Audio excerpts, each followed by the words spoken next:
আপনার জীবনে কিছু মানুষ আপনার বিশ্বাসকে এমন ভাবে দুমড়ে মুচড়ে ভেঙে দিবে যে ওয়াল্লাহি আল্লাহর কসম করে বলতে পারি এই কথাটা, যে এরপরে জীবনে কাউকে বিশ্বাস করার একটা মনোমানসিকতাই হারায় যাবে।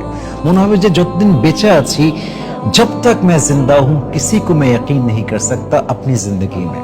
মনে হবে যে আর কাউকে বিশ্বাস করব না। लेकिन सच बात ये है कि जब तक जिंदा रहना है तब तक आपको यकीन जरूर करना है किसी ना किसी के ऊपर।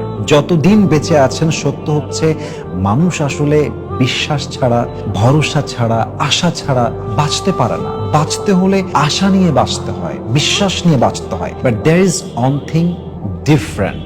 একটা বিষয় একটু পরিবর্তন আছে, সেটা হচ্ছে যে আপনি ঠকে যাওয়ার পরে বিশ্বাসটাকে লিমিটেড করেন।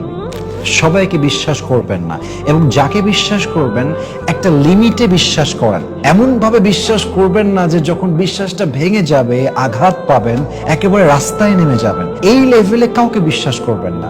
লিমিটেড বিশ্বাস, লিমিটেড মানুষকে বিশ্বাস, এই দুইটা পয়েন্ট রেখে বিশ্বাস করবেন, দেখবেন যে আপনার লাইফটা আগের চাইতে অনেক অনেক বেশি স্মুথ হবে ইনশাআল্লাহ তাআলা।